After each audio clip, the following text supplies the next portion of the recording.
Your head on my shoulder, hold me in your arms. Kepada Presiden Mahasiswa Universitas Islam Bandung periode 2019 periode 2020, kepada Kang Lutfi, saya persilahkan. Kang Lutfi, halo. Ya, halo Kang, siap. Oke, siap. Gimana Kang kabarnya Kang? Alhamdulillah bebas COVID, insya Allah. Bebas COVID ya. Mungkin ini Kang dari peserta LDK kami ingin sharing tentang keorganisasian dan kepemimpinan gitu. Buat bekal peserta LDK ini untuk kedepannya gitu. Maupun dia organisasi yang lainnya, himpunan atau bekal untuk calon-calon pemimpin masa depan kita ini. Gitu. Amin. Silakan Kang. Oke. Ya, assalamualaikum warahmatullahi wabarakatuh. Waalaikumsalam warahmatullahi wabarakatuh. Yang pertama terima kasih untuk Kang Wildan, juga seluruh jajaran pengurus Himasta periode 2018-2019. Berkenan untuk sedikit sharing atau sedikit diskusi dengan saya. Begitu. Nah, yang pertama saya ingin ucapkan adalah permintaan maaf atau permohonan maaf yang sedalam-dalamnya dari BEM Universitas jika ada kesalahan yang diperbuat begitu, baik dalam ucapan maupun dalam perilaku yang kurang berkenan di hati kawan-kawan semua. Hari ini gitu ya, kita juga merasakan hal yang sama, merasakan kesulitan yang sama, juga merasakan kegalauan yang sama di tengah-tengah situasi yang tidak serba pasti. Tapi semoga silaturahmi hari ini lewat diskusi online tidak mengurangi rasa hormat saya, tidak juga mengurangi rasa kasih saya terhadap kawan-kawan semua, sivitas akademika dan mahasiswa di Universitas Islam Bandung. Nah, hari ini saya ditugaskan sama kawan-kawan Himasta untuk membahas sedikit terkait teori-teori kepemimpinan atau juga teori-teori keorganisasian. Tapi saya lebih sukanya tidak membahas itu secara teoritis, karena teman-teman semua sudah sering kali mendapatkan itu di bangku-bangku perkuliahan yang ruangnya tersekat-sekat.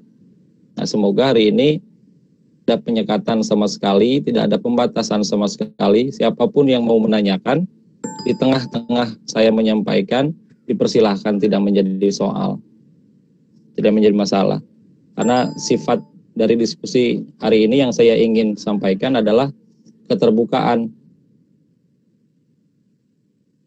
supaya nanti ke depan teman-teman bisa menjadi individu yang... Nah, kalau berbicara terkait teori-teori kepemimpinan, langsung aja Kang ya, kita masuk ke dalam materi Kang ya.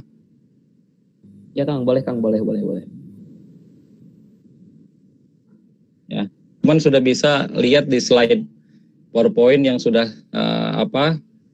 saya berikan atau saya share ke Teh Andin gitu. Jadi itu teman-teman bisa baca, tapi saya ingin sharing di luar dari hal-hal yang sifatnya teoritis. Tapi saya ingin membicarakan teori-teori kepemimpinan itu di wilayah filosofis dan secara pengalaman saya secara keorganisasian. Nah, yang pertama dan harus dicatat oleh kawan-kawan semua adalah berbicara terkait prinsip kemahasiswaan yang sekarang sudah mulai pudar dari zaman ke zaman. Kalau berbicara terkait prinsip kemahasiswaan atau prinsip mahasiswa, itu ada 4. Yang pertama berbicara terkait prinsip kenegaraan, bahwa kita hidup di negara itu yang belum baik-baik saja. Orang tua kita dulu mengatakan bahwa kita itu hidup di negara yang kaya, lempar kayu pun bisa jadi begitu. Padi dan kayu terhampar luas katanya di hamparan yang begitu luas. Tapi kan nyatanya sekarang sejak dulu begitu, sejak saya lahir 95, toh masih ada masyarakat yang belum bisa makan, ada juga masyarakat yang masih kelimpungan untuk mencari nafkah keluarganya. Sampai ceritanya Ada salah satu masyarakat yang di wilayah Taman Sari, itu kerjanya hanya mengut sampah, sehari-harinya cuma dapat uang 20.000 untuk menghidupi keluarganya. Itu antara hidup dan mati dia di uang 20.000. Kalau misalnya nggak dapat penghasilan, ya otomatis keluarganya tidak akan bisa makan untuk melanjutkan hidup. Nah, dalam artian, dalam berbicara terkait prinsip kenegaraan ini, kita harus sadar bahwa yang pertama, kita hidup di negara yang belum baik-baik saja. Dan kita sebagai mahasiswa harus memperbaiki keadaan itu dengan ilmu pengetahuan kita masing-masing yang kita dapat. Nah, prinsip yang keduanya berbicara terkait prinsip ruang. Nah, bahwa kita itu hidup di ruang, rumah suci ilmu pengetahuan. Kalau secara definisi, kampus menurut saya adalah rumah suci ilmu pengetahuan. Jadi otomatis orang yang ada di rumah itu adalah orang-orang yang suci juga. Kenapa bisa dikatakan suci? Karena mereka menempuh pendidikan, ketika nanti keluar dari rumah suci ilmu pengetahuan, duduk bareng lagi dengan masyarakat, dia bisa berpengaruh terhadap lingkungan masyarakatnya. Begitu. Nah, prinsip ruang ini harus benar-benar dirawat begitu. Harus disadari bahwa kita mendapatkan ilmu di bangku-bangku perkuliahan, di ruang-ruang organisasi, itu harus berdampak terhadap kehidupan sosial masyarakatnya. Jadi sedikit agak percuma kalau misalnya kita kuliah atau kita berorganisasi, tapi tidak ada satupun masyarakat yang merasakan perubahan atas kehadiran kita sebagai mahasiswa. Itu ruangnya, ruang kita hidup di rumah suci ilmu pengetahuan. Otomatis ketika kita keluar dari rumah suci itu, kita harus memberikan dampak yang terbaik untuk masyarakat. Nah, yang ketiganya berbicara terkait prinsip intelektualitas.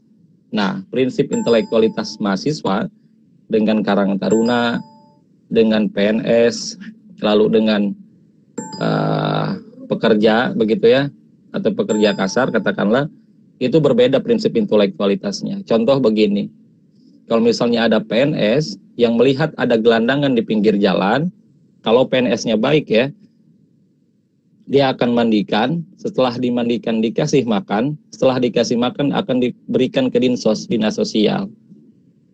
Begitupun hal yang sama akan dilakukan oleh anggota Karang Taruna yang memiliki prinsip intelektualitas.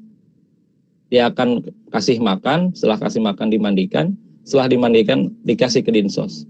Tapi prinsip kesadaran intelektualitas yang dimiliki oleh mahasiswa itu tidak sama dengan Karang Taruna dan PNS yang tadi contohnya. Kalau misalnya ada mahasiswa yang melihat ada gelandangan di pinggir jalan, dia akan lari secepat mungkin ke kampus, lalu didiskusikan hingga ke akar. Dipanggil Dinsosnya, dipanggil pakarnya, dipanggil profesornya, dipanggil instansi-instansi terkait, berbicara terkait ranah-ranah sosial. Didiskusikan hingga ke akar. Jadi yang dibantu itu bukan hanya satu gelandangan aja, tapi seluruh permasalahan sosial itu terbantukan atas diskusi yang dilakukan oleh mahasiswa di kampusnya masing-masing. Nah, prinsip intelektualitas itu penting digunakan dalam kehidupan kita bermahasiswa. Ruang-ruang ditambah ruang kita hidup di kampus, lalu digunakanlah kesadaran intelektualitasnya, itu menjadi paket komplit dalam memperbaiki keadaan situasi negara yang tidak baik-baik aja. Nah, yang keempatnya, silahkan teman-teman cari tahu sendiri prinsipnya prinsip kesadaran yang keempat itu. Karena kalau menurut saya prinsip yang keempat itu berangkat dari tiap di mahasiswa gitu. Nah, sehingga nanti setelah prinsip itu dirawat terus-menerus, lalu diamalkan juga kepada lingkungannya, insya Allah nanti teman-teman bisa menjadi pemimpin kelak di masa depan. Tidak hanya memimpin organisasi kampus, tapi juga bisa memimpin perusahaan-perusahaan yang besar, juga bisa membuat perubahan-perubahan yang besar pula begitu. Jadi 4 prinsip itu harus terus dirawat dan juga harus terus diamalkan kepada teman-teman lingkungan sekitarnya begitu. Ya, minimal lingkungan sekitar atau lingkungan yang paling kecilnya. Nah, juga ini masih berbicara terkait teori-teori kepemimpinan, tapi di wilayah pengalaman begitu. Lalu berbicara terkait musuh terbesar mahasiswa atau pemimpin mahasiswa, itu kan seringkali kita mengatakan secara lantang atau secara keras, musuh terbesar mahasiswa adalah kapitalisme katanya. Entah itu kapitalisme pendidikan, entah itu kapitalisme secara ekonomi, entah itu kapitalisme secara global, gitu. Ya, musuh terbesar mahasiswa adalah kapitalisme katanya. Teori kapitalism is individualism.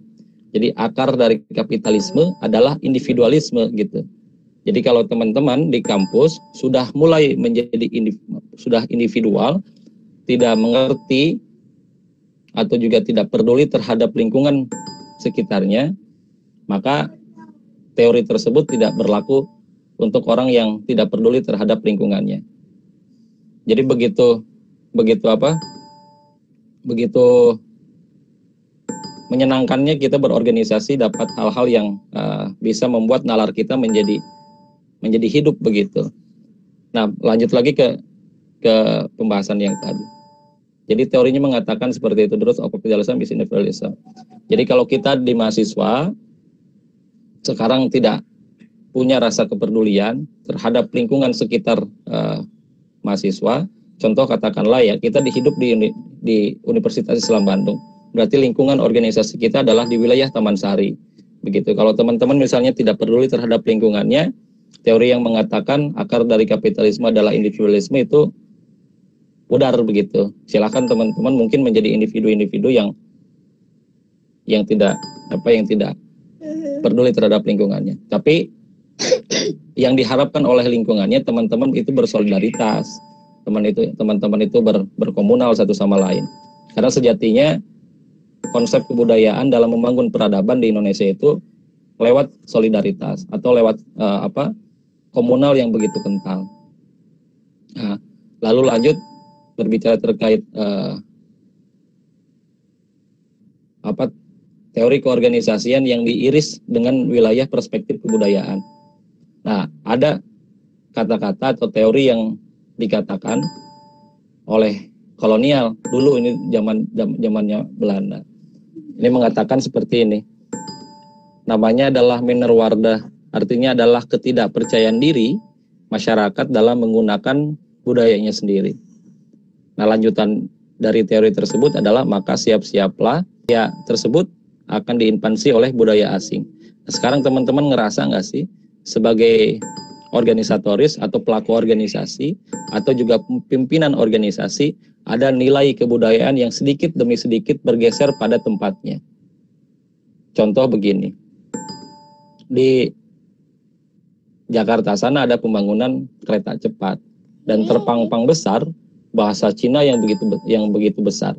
Di bawahnya bahasa Indonesia kecil banget dan nggak ada satupun mahasiswa yang marah begitu, bahwa budaya bahasanya itu sedang diolok-olok oleh budaya yang lain. Contoh paling konkret begini, karena saya paling suka membahas segala sesuatu itu diiris dengan kacamata kebudayaan. Contoh yang paling konkret begini, sekarang pemuda atau mahasiswanya, mohon maaf ya, sering menonton tontonan Korea. Itu sebetulnya nggak jadi soal. Tapi percayalah, apa yang kita tonton, apa yang kita baca, itu akan berdampak terhadap kehidupan kita sehari-hari, gitu. Sekarang think like a Korean, look like a Korean, food like a Korean, sleep like a Korean, dan bercinta kayak Korea, begitu. Penampilannya kayak Korea, tidurnya pengen kayak Korea, serba pengen semuanya ke Korea-Koreaan. Itu tidak menjadi masalah, selama kita bisa menahan atau mengerti, paham betul terkait nilai-nilai kebudayaan yang sengaja ditanamkan oleh para founding father kita, begitu. Jadi yang tidak bisa kita tahan itu adalah berbicara terkait kemajuan peradaban di wilayah teknologi. Yang kita bisa pertahankan adalah di wilayah kebudayaannya. Jadi segala sesuatu itu harus mesti memiliki standar kebudayaan yang tinggi. Kalau misalnya kita tidak memiliki standar kebudayaan atau ciri khas kita dalam berkehidupan, maka ya siap-siaplah kita akan digeser sama budaya yang lain. Mungkin peradaban kita sebagai pemuda Indonesia asli gitu ya, nanti mungkin akan digeser sama peradaban kebudayaan budaya-budaya yang lain begitu. Bukan budaya asli Indonesia kita. Ini berpengaruh terhadap kehidupan organisasi kita atau berpengaruh terhadap tipikal kepemimpinan yang dilakukan oleh ya, gitu. Contoh begini, pemimpin mahasiswa sekarang cenderungnya kalau misalnya dihadapkan dengan permasalahan yang ada, itu cenderungnya akan baperan begitu ya. Misalnya dihadapkan dengan satu permasalahan yang tidak terlalu besar-besar banget gitu, tapi jauh dari permasalahan tersebut. Itu karena kenapa? Karena bahan bacaannya itu berpengaruh terhadap perilakunya. Tontonannya juga akan berpengaruh terhadap tindakan yang akan dikeluarkan di organisasi. Jadi tolong untuk teman-teman saya menitipkan bahwa hal-hal yang menurut teman-teman itu adalah hal yang kecil, tapi percayalah hal yang kecil itu akan membuat hal yang besar. Jadi mulai dari bacaan sampai tontonan itu akan berpengaruh terhadap perilaku atau tindakan yang dikeluarkan kelak nanti di organisasi. Gitu. Terkait ini masih dalam perspektif atau sudut pandang kepemimpinan. Jadi ada banyak hal tipe-tipe kepemimpinan gitu ya di mahasiswa. Ada yang mungkin juga melihat mahasiswa baru itu sebagai sebuah alat untuk mencapai suatu kekuasaan. Tapi kalau saya menganggap mahasiswa itu semuanya sama, entah itu mahasiswa baru, entah itu mahasiswa lama, itu sebagai partner kritis, strategis di wilayah kampus sendiri. Jadi berbicara terkait nuansa kepemimpinan di kampus masing-masing, seharusnya kita harus bisa bikin lingkaran yang betul-betul menjadi tempat kita berkembang atau tempat kita menjadi pribadi yang jauh lebih baik dari sebelumnya. Nah, agak cukup unik kalau misalnya teman-teman mahasiswa angkatan 2019 memiliki keinginan untuk berorganisasi gitu. Agak cukup luar biasa di tengah keadaan yang sekarang, teman-teman mahasiswa 2019 khususnya di MIPA memiliki keinginan untuk berorganisasi. Karena percayalah, orang yang kuliah dan dia fokus terhadap bisnisnya ketika kuliah, dia adalah kategori orang yang beruntung karena memikirkan masa depan dia kelak nanti setelah dia lulus. Juga jauh lebih beruntung mahasiswa yang ketika kuliah dia hanya memikirkan nilai-nilai akademisnya saja, karena dia memikirkan masa depan dia untuk di wilayah pekerjaan dan lain sebagainya. Tapi akan jauh lebih beruntung mahasiswa yang sejak awalnya dia berorganisasi, karena dua hal tersebut antara akademis dan bisnis atau wirausaha itu akan didapatkan secara pelan-pelan di organisasi. Contoh begini, seringkali kita mendengar apa yang disampaikan oleh senior-senior kita.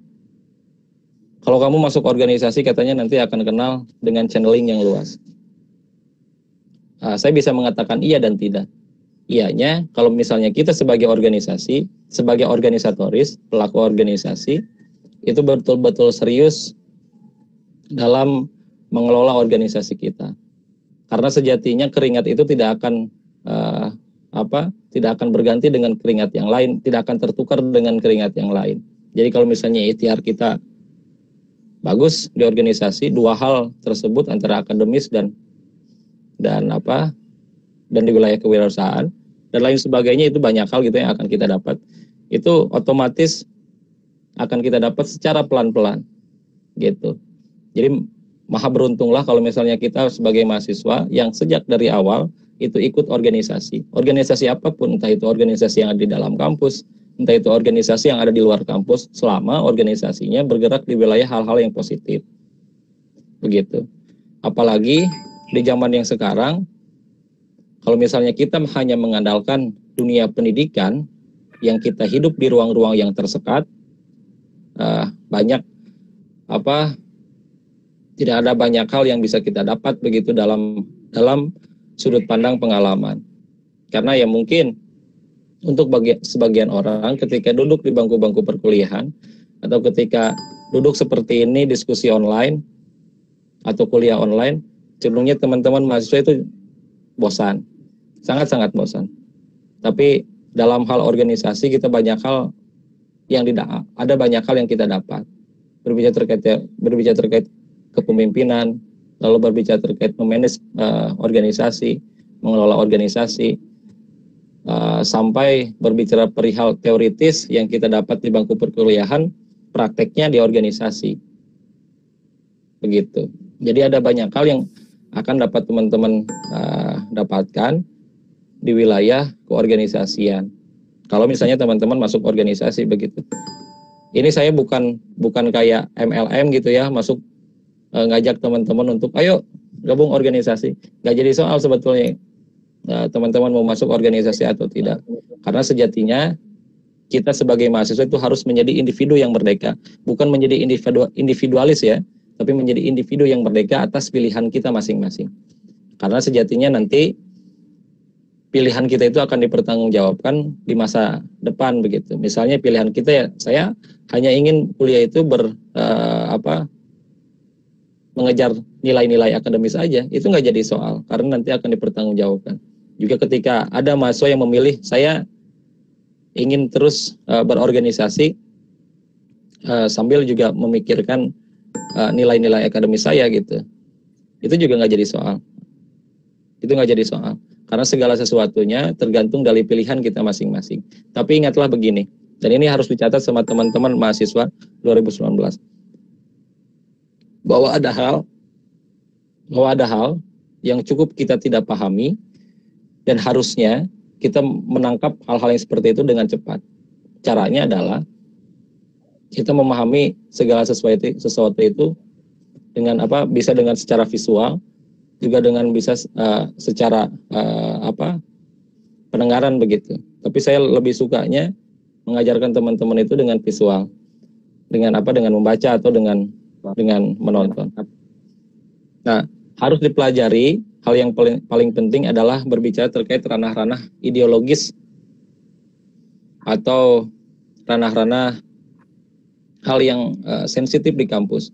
Itu teman-teman harus pelajari dan jangan sampai dijauhi. Contoh begini, banyak tipikal pemimpin yang ada di kampus dan teman-teman tidak tahu bagaimana tujuan dia untuk berorganisasi. Dan ada banyak juga mahasiswa yang kemudian menilai kepemimpinan suatu organisasi yang dipimpin oleh si A atau si B gitu ya, itu sebagai kepemimpinan yang buruk begitu. Nah, itu harus dipelajari teman-teman dengan cara-cara, contoh dengan membaca buku, juga bisa menonton film begitu, sehingga bisa memunculkan nalar-nalar kritisnya. Karena menurut teorinya bahwa lingkungan pendidikan tinggi atau universitas itu ada dua hal yang harusnya diajarkan oleh kampus. Yang pertama adalah nalar akademis, yang kedua adalah nalar kritis mahasiswanya. Jadi dua hal tersebut itu harus diajarkan secara simultan, secara terus-menerus kepada mahasiswa. Sehingga ketika nanti beranjak ke dunia luar, kita tidak menjadi mahasiswa yang seakan-akan siap dipekerjakan, tapi tidak siap untuk membuat pekerjaan untuk orang lain. Ada yang menarik dalam bukunya Paulo Freire, dalam buku Pendidikan Kaum Tertindas. Judulnya adalah Pendidikan Kaum Tertindas. Kalau misalnya teman-teman bandingkan teori pendidikan ala Paulo Freire dan ala Hos Cokro Aminoto, itu hampir persis atau sama muatannya, inputnya, bahwa pendidikan itu harusnya mencetak pemimpin-pemimpin baru sehingga bisa membuat lingkungan sosialnya itu menjadi jauh lebih baik daripada sebelumnya. Katanya begitu. Bukan tujuan pendidikan itu bukan mencetak robot-robot baru yang siap dipekerjakan. Gitu. Mindset orang tua kita sejak dulu kan hampir sama gitu ya. Ketika kita sudah lulus kuliah atau lulus sekolah, kita diarahkan untuk terus bekerja. Kerja sana deh, kapan kerjanya, kapan ngasih ke ibunya. Tapi sejatinya kebahagiaan terbesar yang kita dapatkan adalah ketika kita dapat bermanfaat bagi orang lain. Ya caranya kita mungkin bisa usaha dan lain sebagainya. Kerja harus memang harus dilakukan. Tapi tidak harus terus-menerus kita menjadi robot atau menjadi mesin untuk apa? Untuk orang lain gitu. Kita juga harus bisa memikirkan bagaimana jenjang masa depan kita untuk lingkungan sekitar kita. Jadi begitu berbicara terkait hal-hal kepemimpinan, banyak hal yang bisa kita pelajari. Contoh yang paling konkret, yang paling seringkali mungkinnya dilupakan sama pemimpin yang ada di kampus atau yang ada di Indonesia, bahwa sebetulnya ada contoh pemimpin yang begitu komplit, paket komplit, bukan lagi paket hemat tapi paket komplit. Paket komplitnya adalah kita melihat cara kepemimpinan Rasulullah Shallallahu Alaihi Wasallam, bagaimana dia memimpin organisasinya, bagaimana dia memimpin umatnya dengan adil, dengan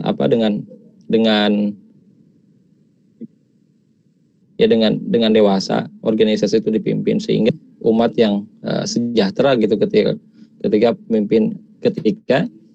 umat ini dipimpin oleh Rasulullah SAW. Jadi contoh yang paling konkret ketika teman-teman ingin melihat tipikal kepemimpinan yang sangat-sangat baik, lihatlah cara Rasul memimpin umatnya, gitu.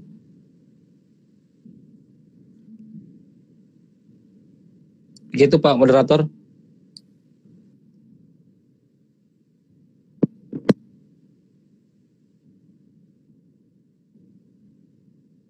Oke, tes. Waktunya masih ada kan? Belum habis ya? Iya. Waktunya masih ada kan? Oke.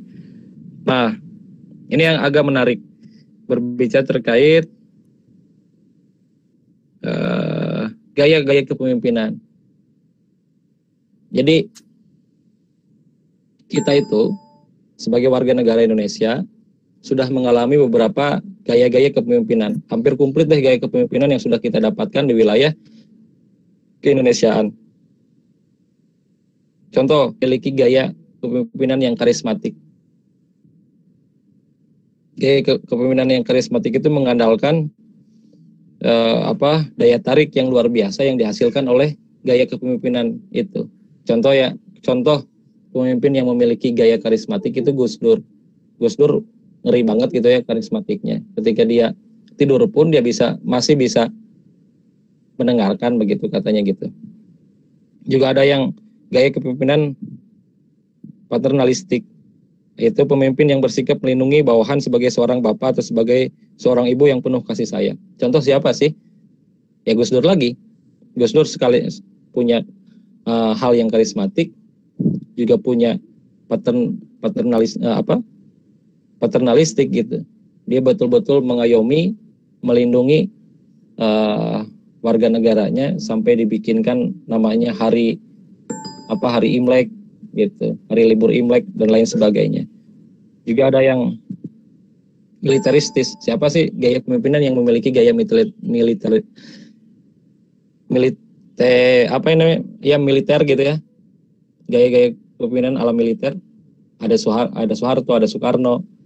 Mereka menggunakan gaya kepemimpinan itu gaya-gaya militer yang nanti jatuhnya atau cenderungnya gaya kepemimpinannya akan otoriter gitu.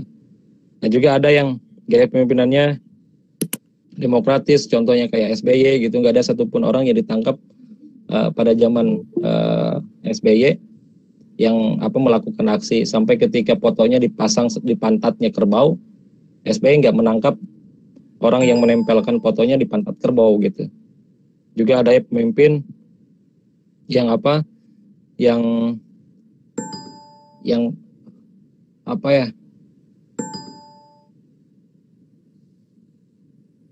pemimpin yang liberal, contohnya membiarkan bawahan berbuat semaunya sendiri gitu. Ya karepe rek kumaha ge. Rek asup jurang, rek asup naon karepe bae cenah kumaha bawahan. Nah, itu contoh-contoh kepemimpinan yang liberal, karena mereka percaya pemimpin-pemimpin yang liberal ketika rakyatnya dibiarkan, ketika rakyatnya dibebaskan menjadi kelompok-kelompok yang merdeka, mereka akan mendapatkan kemerdekaannya masing-masing, tapi tetap dalam naungan negaranya gitu. Nah, di kampus harusnya kita menjadi pemimpin yang seperti apa sih? Apakah memang menjadi pemimpin yang demokratis, pemimpin yang karismatik, atau pemimpin yang otoriter gitu ya, atau pemimpin yang membiarkan bawahannya untuk melakukan hal apa aja. Nah, kalau saya melihatnya dari sudut pandang pengalaman gitu ya, bagusnya sih pemimpin itu di kampusnya masing-masing atau di organisasinya masing-masing menjadi pemimpin yang betul-betul demokratis, tapi tetap memegang teguh prinsip-prinsip keagamaan gitu. Jadi ada banyak hal ketika kita menjadi pemimpin yang demokratis itu ada hal yang banyak kita dapatkan. Gitu. Jadi di sini banyak nih teman-teman bisa baca materi KMO, kepemimpinan manajemen organisasi. Semuanya dibahas satu persatu, kepemimpinan itu apa, manajemen itu apa, organisasi itu apa, dibahas satu persatu. Tapi lebihnya seringkali kan teori dan prakteknya itu tidak kan seiringan gitu. Ketika teorinya A, lalu prakteknya B. Atau teorinya mengatakan harus begini, tapi ketika prakteknya kita tidak bisa melakukan tersebut. Berarti kan ada hal yang harus kita pecahkan di wilayah hal-hal teoritis dan praktek di dalam organisasi gitu. Dalam organisasi. Nah, contoh banyak hal ketika nanti teman-teman mahasiswa 2019 masuk ke dalam organisasi, jangan kaget nanti melihat ada tipikal-tipikal kepemimpinan yang teman-teman akan hadapi gitu. Tidak usah kaget, dipelajari saja gitu. Karena memang sejatinya organisasi itu memberikan pelajaran yang begitu luas dalam perspektif pengalaman.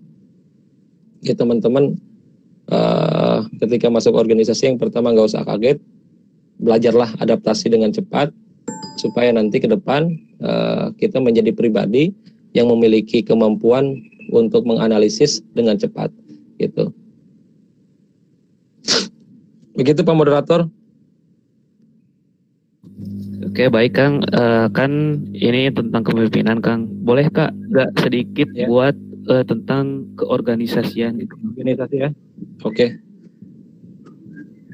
Nah, kalau di sini secara teori keorganisasian di dalam PPT yang disediakan adalah suatu kelompok orang dalam satu wadah untuk tujuan bersama. Tapi kalau menurut saya organisasi itu adalah pengentas segala sesuatu permasalahan yang ada di lingkungan masyarakatnya. Jadi ketika organisasi itu hadir di tengah-tengah kehidupan masyarakat, maka ada solusi yang konkret yang dihasilkan oleh organisasi untuk menyelesaikan segala sesuatu permasalahan yang ada di tengah-tengah masyarakatnya.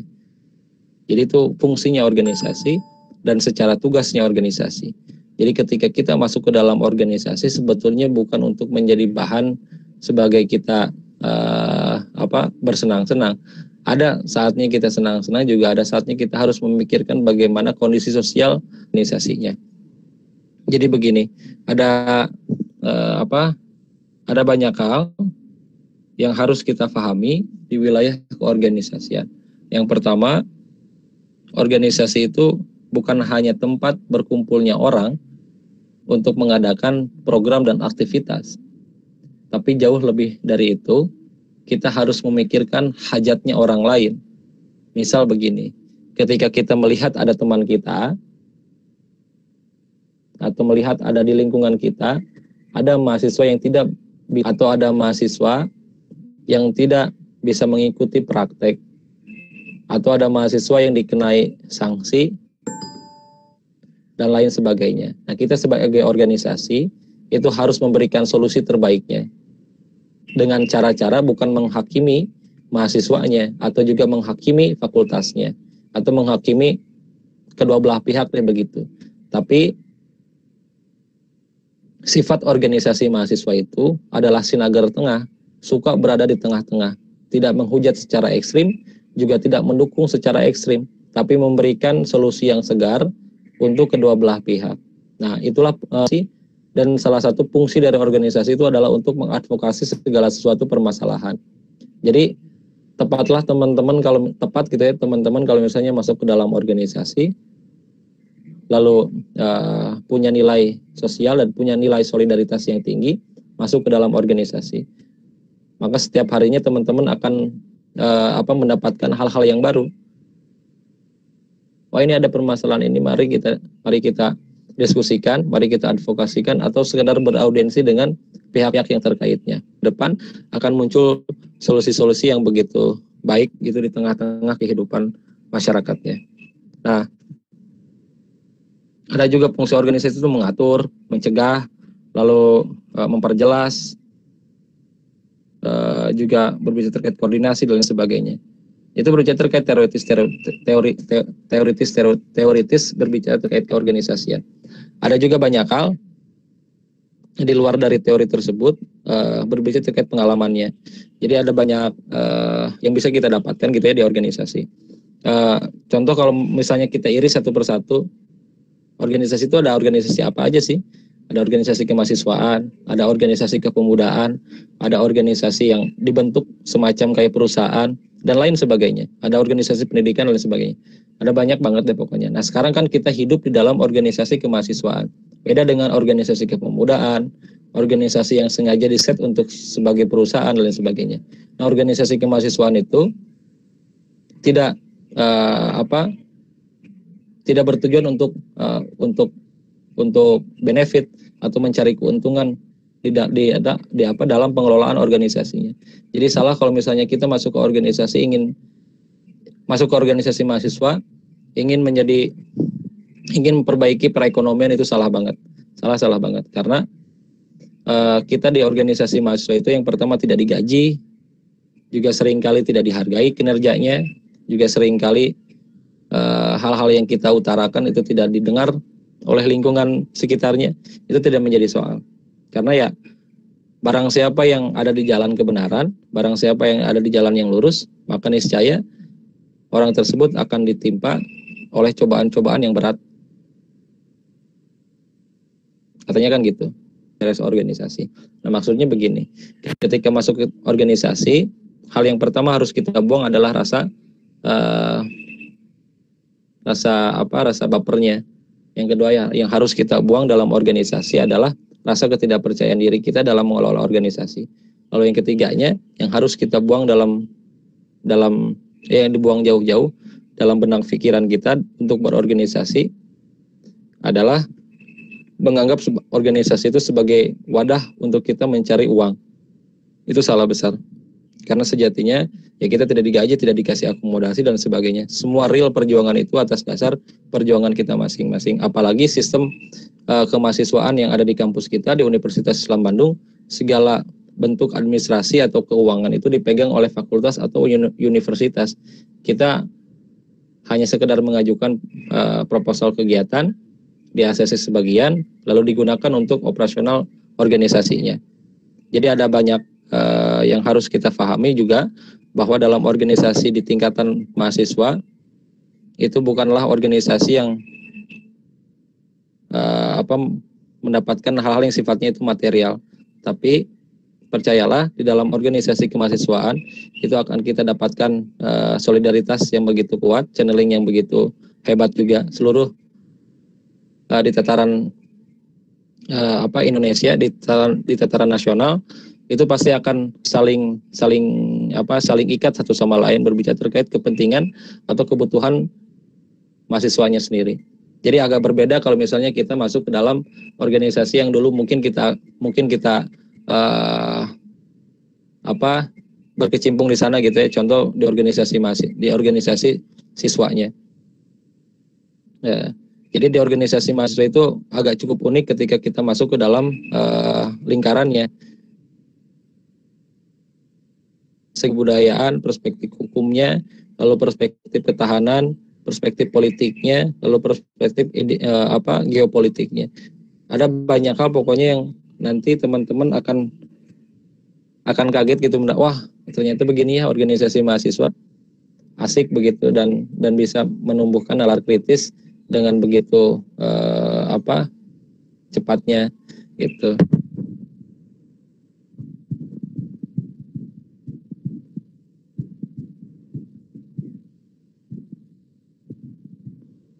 Organisasi melakukan POAC gitu ya, planning, accounting, organizing, controlling.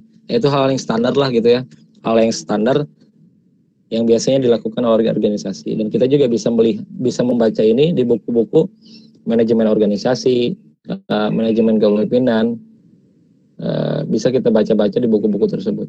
Tapi kan pengalaman itu yang tidak bisa didapatkan oleh orang lain gitu. Ketika kita berorganisasi, dan harus di-share kepada teman-teman. Begitu paling sedikit dari organisasi, Pak Moderator. Oke, baik Kang, terima kasih materiannya, paket lengkap ya. Udah kepemimpinannya, udah sama organisasinya gitu. Oke, terima kasih untuk pemateriannya, cukup bermanfaat ya Kang. Namun sedikit dari saya ingin membangun lagi untuk peserta LDK-nya gitu, apa mau ada sepatah dua kata gitu buat penyemangat buat berorganisasi sama buat kepemimpinan, apa sih gitu yang mau disampaikan sama anak-anak peserta LDK ini gitu. Oke. Yang pertama mungkin yang ingin saya titipkan kepada teman-teman mahasiswa khususnya 2019 di MIPA, jadilah pribadi-pribadi yang merdeka atas pilihannya masing-masing. Bahwa negara ini atau lingkungan masyarakatnya membutuhkan pemuda-pemuda yang berani. Kalau dari awal kita menjadi pemuda yang serba takut untuk diintai, takut untuk mengatakan hal-hal yang benar, lalu takut untuk melakukan hal-hal yang benar, maka percayalah tidak akan ada perubahan yang akan dihasilkan oleh generasi kita. Jadi ada banyak kejadian yang sekarang terjadi, dari mulai pembungkaman, dari mulai penangkapan sampai kriminalisasi aktivis mahasiswa. Itu sejatinya harusnya tidak membuat kita sebagai pemuda ini atau sebagai mahasiswa ini menjadi ketakutan, tapi harusnya menjadi sebagai pemicu keberanian kita untuk melampaui segala sesuatu yang kita takuti. Nah, itu yang ketiganya, jadilah mahasiswa yang betul-betul duduk bareng dengan masyarakatnya, bahwa kita sekarang sudah mulai lupa bahwa tugas sebagai mahasiswa itu begitu berat. Karena cukup unik di Indonesia ini. Kalau di luar, semua lapisan atau semua orang yang sedang melakukan pendidikan, entah itu di jenjang SD, SMP, SMA, atau kuliah, itu semua memiliki nama yang sama. Namanya adalah student atau orang yang terpelajar. Nah, kalau misalnya kita di Indonesia ketika masuk ke ranah dunia pendidikan tinggi atau perguruan tinggi, kita langsung diberi gelar sebagai mahanya siswa gitu. Dari awal ketika kita masuk ke dalam ranah perguruan tinggi, kita akan dikasih gelar yaitu maha.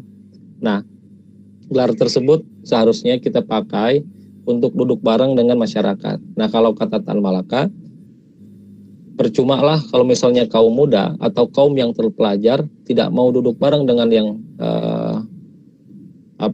melaksanakan kegiatan-kegiatan kasar, maka apa yang dilakukan oleh pemuda itu percuma aja katanya, untuk hanya sekedar pura-pura aja kalau kata Tan Malaka. Nah, jadilah sebagai mahasiswa yang betul-betul bisa mendengarkan apa yang menjadi keluh kesah masyarakatnya, mulai dari berbicara terkait aspek ekonomi, aspek kebudayaan, aspek pertahanan lain sebagainya. Jadilah mahasiswa yang penuh prinsip bahwa kita itu harus bisa memperbaiki keadaan masyarakatnya. Nah, terus yang keempatnya, saya titip sama teman-teman mahasiswa, mau teman-teman berorganisasi, mau teman-teman masuk ke dalam organisasi, percayalah teman-teman punya peran yang sama. Perannya adalah untuk menjadi garda paling depan, menyuarakan hal-hal yang benar, menyuarakan suara-suara yang ada di bawah, itu harus disuarakan ke atas. Karena sejatinya mahasiswa itu adalah sebagai mata dan hatinya masyarakat. Maka dari itu, kita harus menjadi penyambung lidah dari masyarakat kepada pemerintah yang terkait. Tapi tetap harus penuh perhitungan yang jelas. Kalau kita menjadi orang yang menyuarakan hal-hal yang ada di bawah. Nah, terus yang terakhirnya nih, yang ingin saya titipkan, betul-betul ingin saya titipkan sama teman-teman mahasiswa, apa yang di benak teman-teman semua itu nggak harus dipendam, semuanya diutarakan aja. Jangan menjadi pribadi yang serba tertutup, karena negara kita mulai apa ya, bisa dikategorikan tidak baik karena ketidakakraban sesama warga negaranya. Jadi segala sesuatu itu terus dibicarakan aja, mau baik mau senang mau apapun, teman-teman mending bicarakan aja, utarakan aja itu semua hal tersebut, tapi dengan tetap menggunakan aspek-aspek kebudayaan yang ada. Jangan sampai menyinggung hal-hal yang memang sifatnya tidak harus kita singgung, tapi semua hal itu harus kita suarakan. Begitu paling Pak Moderator. Jadilah pemuda atau mahasiswa yang berani, tidak menjadi mahasiswa atau pemuda yang penuh rasa takut dalam menjalani kehidupannya. Nah, semoga juga kita tetap dilindungi oleh Allah Subhanahu wa taala dalam zaman yang sekarang serba tidak pasti ya gitu. Hukumnya juga di Indonesia sekarang lagi tidak baik-baik aja. Semoga teman-teman bisa menjadi pribadi yang baik, pribadi yang bisa mengayomi keluarganya minimal, juga bisa menjadi pribadi yang bisa berdampak luas terhadap lingkungan kehidupan masyarakatnya. Amin. Oke. Terima kasih Pak Pres. Ini kan waktu terbatas ya Pak Pres. Kalau misalkan ada teman-teman dari peserta LDK atau pengurus Baik, gitu siap. ingin berdiskusi, bisa hubungi kemana sih gitu, atau bisa jalan kemana gitu? Oh, sangat bisa.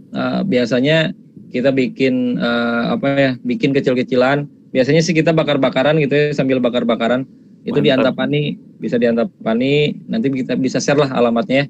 Bisa kita share sambil bakar-bakar jagung, sambil bakar-bakar ayam gitu. Iya. Atau juga bisa sekedar diskusi dengan di via WhatsApp atau via media sosial. Itu silakan aja teman-teman, jangan sungkan menanyakan, jangan sungkan menanya deh pokoknya. Bisa di IG, bisa di Twitter, bisa di Facebook, bisa di WhatsApp. Silakan deh gitu. Semua media sosial saya tidak dibatas untuk orang-orang yang mau menanyakan segala sesuatu. Oke, mantap Kang. Oke, buat teman-teman yang di Antapani dan sekitarnya, boleh tuh kumpul-kumpul bareng Kang Presma gitu. Ya, buat mau virtualan jauh-jauh gitu, boleh ada IG-nya, WhatsApp-nya gitu. Bisa berdiskusi ya langsung gitu. Ya, jadi hubungan antara organisasi itu paling terbuka tuh harus komunikasi ya Pak. Itu komunikasi yang paling penting, karena kalau bahasa Sundanya harde goreng ku baso katanya. Ku basa ya. Iya, kubasa Kang. Masalah itu ku baso. Ya, jadi seberat apapun masalahnya harus tetap berkomunikasi gitu, saling terbuka ya. Saling terbuka. Oke, mantap. Sedikit lagi sih Kang, sebelum ke penutupan gitu Kang. Baik, siap. Ini kan pengurus sudah di akhir-akhir nih buat numbuhin semangat gitu. Tips and triknya gitu bagi Akang untuk meng-upkan anggota-anggotanya, gimana sih Kang caranya gitu? Iya. Bahwa dalam kondisi sekarang itu bukan hanya teman-teman aja yang merasakan hal yang sama. Semua mahasiswa atau yang berorganisasi juga merasakan hal yang sama. Ada kesulitan di tengah-tengah dalam mengelola organisasi, ya nggak sih? Betul. Nah, maksudnya kesamaan rasa itu dijadikan sebagai penguat sesama kita sebagai organisatoris. Bukan dijadikan sebagai tidak semangat dalam berorganisasi. Gitu. Yang pertama sih yang harus dilakukan oleh kita sesama organisatoris itu menguatkan satu sama lain. Ya minimal menanyakan gitu kebutuhannya. Kuliahnya gimana sih gitu. Terus di rumah butuh apa? Ada beras apa enggak dan lain sebagainya gitu ya. Atau kuliah online-nya kayak gimana? Yuk sama-sama kita bareng-bareng berjuang untuk melewati keadaan yang sekarang serba sulit gitu. Yang pertama ya saling menguatkan. Terus yang keduanya, kita tidak memaksakan kehendak kita masing-masing. Karena dalam kondisi sekarang kalau misalnya kita memaksakan kehendak kita masing-masing, mungkin ada beberapa orang yang nanti akan meninggalkan organisasinya. Jadi nggak apa-apa mungkin kita untuk waktu yang agak lama sampai nanti tahun 2021, biarkanlah keadaan ini di organisasi ya mengalir aja, sambil kita arahkan ke arus-arus yang memang harusnya kita jalani gitu. Melakukan hal ini di pengurus di BEMU. Jadi saya tidak memaksa untuk teman-teman pengurus sekarang itu mengikuti kegiatan yang memang sebetulnya tiap hari itu ada, harus diikuti oleh BEMU sendiri. Tapi saya tidak memaksa teman-teman pengurus saya untuk ayo gabung dan sebagainya, tidak memaksa. Karena saya juga percaya bahwa mereka itu memiliki kegalauan yang sama. Kalau misalnya saya ganggu rasa galaunya dia itu pasti akan marah lah sedikitnya gitu. Jadi biarkan aja mengalir, tapi sedikit demi sedikit kita arahkan ke arus yang dulu pernah kita berjuang sama-sama. Gitu. Mantap sekali jawabannya, Kang. Ya buat teman-teman semua tuh bisa gitu ya, buat calon-calon kahimnya bisa mengarahkan gitu sama, dan juga mungkin ada beberapa ilmu yang bisa bermanfaat yang didapat dari Kang Presma ini gitu. Terus ini Kang nih, ya. Kalau ada tips and trick dalam mengurus pengurus yang sering kali hilang-hilangan, Kang, betul Kang. Sering hilang-hilangan dan sering kali ya begitulah ya, mungkin kita juga tahu sama tahu. Iya. Nah, bikin aja sistem yang namanya sistem cuti di organisasi. Ini sudah terapkan di BEMU. Jadi bukan hanya di perusahaan aja yang bisa cuti, tapi di organisasi mahasiswa juga bisa cuti. Tapi cutinya begini, kalau misalnya ada pengurus yang memang sekarang lagi turun semangatnya, silahkan aja ajuin cuti. Mau cutinya sebulan, cutinya 3 bulan, atau cutinya sampai nanti akhir kepengurusan, silahkan. Nggak jadi soal. Kalau saya di BEMU ya, karena ikhtiar itu yang kita keluarkan di organisasi itu tidak akan bertukar dengan ikhtiar orang lain. Jadi hasilnya akan berbeda nih. Misalnya saya yang melakukan cuti sampai akhir periode, atau ketika saya melakukan cuti hanya 1 bulan aja di organisasi, itu hasil yang akan kita dapatkan berbeda pasti di organisasi ya pada khususnya. Jadi lakukanlah metode cuti itu. Jadi pada siapapun pengurus yang merasa dirinya tidak semangat untuk mengurus organisasi, nggak apa-apa, bikin aja cuti. Tugasnya dialihkan kepada yang lain aja dulu. Tugasnya dialihkan ke yang lain. Juga jangan memaksakan ketika organisasi ini sedang ada kegiatan. Nah, kalau saya di BEMU, kalau misalnya program kerja itu digarap sama 5 orang, digarap sama 2 orang, itu nggak jadi soal. Dan nggak harus program kerja itu nggak jadi, tetap harus terus berlangsung walaupun digarap sama 2 orang. Karena sifatnya organisasi itu walaupun hanya diurus oleh 1 orang itu pasti akan tetap jalan.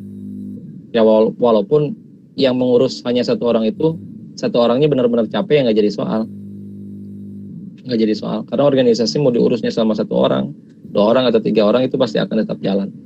Tapi jangan egois juga bahwa misalnya saya sendiri juga bisa melakukan menjalankan organisasi misalnya. Juga jangan sampai se-egois itu gitu ya. Walaupun memang teorinya seperti itu. Jadi kalau sistem ini juga sistem audit internal, kalau saya memang basicnya di ekonomi, sering punya basic ilmu mengaudit, audit internal, jadi audit kinerja namanya. Satu persatu pengurus itu diaudit, tapi tidak secara langsung diauditnya. Pelan-pelan kita nilai, oh ternyata memang porsinya seperti ini, porsinya sejauh ini gitu. Jadi kita bisa tempatkan di masing-masing sesuai porsi. Nah juga ada teori yang mengatakan begini, dalam mengelola organisasi harus merawat yang kuat dan juga mempertahankan yang lemah. Jadi merawat orang yang kuat, contoh sangat aktif di organisasi, itu jangan sampai kita tidak rawat. Itu harus kita pertahankan, harus kita rawat betul-betul. Nah, mempertahankan orang yang lemah. Orang yang lemah yang dimaksud adalah orang atau pengurus yang pasif di organisasi. Rapatnya tidak sering ngomong, lalu ketika ada kegiatan mungkin tidak hadir, atau hadirnya hanya sekedar hadir gitu. Itu harus dipertahankan. Juga sambil terus diperkuat, supaya nanti ada muncul sirkulasi orang yang berganti untuk melindungi organisasinya atau menjalankan organisasinya. Ketika yang kuat ini menjadi sedikit demi sedikit lemah, ini yang lemah sedikit demi sedikit menjadi kuat. Jadi ada sirkulasinya gitu. Tidak semua harus kita pecut menjadi sama di organisasi. Porsinya pasti beda-beda. Juga teori antara yang kuat dan yang lemah itu tetap harus dirawat dan dipertahankan. Jangan sampai dibuang gitu. Oke, mantap. Mantap kali Kang. Luar biasa. Oke, itu metodenya dari Akang sendiri atau bisa mengubah ke dalam aturan ADART Kang gitu? Itu yang saya lakukan sendiri. Oh. Dan dituangkan di SOP juga. Dituangkan di SOP. Dituangkan dalam SOP di Sekretaris Negara. Itu. Jadi tidak mengubah pengurus tidak mengubah PDPRT. Karena kan kalau SOP itu bisa setiap bulan, bisa setiap hari berganti gitu kan. Oh, gitu. Sesuai dengan kesepakatan semua pengurus aja. Itu contoh kecilnya dari misalkan toleransi waktu telat ya, hukuman telat kayak gitu ya Kang ya. Kurangnya. Betul. Kalau di BEMU sendiri nggak ada toleransi telat, nggak ada toleransi tepat waktu gitu. Jadi semua orang bebas aja mau ikut rapat apa enggak, mau rapatnya telat apa enggak. Tapi kalau misalnya rapat dimulai jam 8, kita mulai jam 8. Mau yang datangnya cuma 3 orang, kita tetap lanjutin rapat. Jadi ketika orang berdatangan atau pengurus berdatangan, nggak akan pernah kita ulang pembahasannya. Nggak akan pernah kita. Nah, biar sadar pengurusnya bahwa oh iya, kalau misalnya saya telat atau saya ketika tidak datang rapat, maka apa yang saya dapatkan itu hanya setengah-setengahnya saja. Karena prinsipnya saya dalam mengelola organisasi itu yang pertama tidak ada pengulangan, yang keduanya tidak ada membebaskan segala sesuatunya tergantung pribadi dari pengurusnya masing-masing. Juga ketika sudah beres rapat, saya itu memberikan arahan bahwa ketika beres rapat kita sebagai pengurus nggak boleh lagi bahas-bahas hal yang serius. Udah kita bahas-bahas yang lain-lain aja. Jadi ada kalanya kita serius, ada kalanya juga kita tuh ada tempatnya masing-masing. Nah di rapatlah kita saatnya serius membahas hal-hal yang detail, hal-hal yang sensitif, hal-hal yang memang itu bisa memberikan di rapat gitu, atau di mimbar-mimbar ketika kita membicarakan hal yang serius gitu. Oke, Kang, terima kasih Kang. Mungkin karena waktu udah menunjukkan waktu istirahat, mungkin dicukupkan sekian Kang. Terima kasih atas materi yang disampaikan, sangat bermanfaat sekali untuk kita semua. Oke, sama-sama. Sampai jumpa di lain hari Kang. Mungkin untuk kesimpulannya bahwa kita sekuat apapun, sejago apapun kita dalam berorganisasi, bila kita tidak mengamalkannya kepada masyarakat, ilmu kita tidak ada gunanya.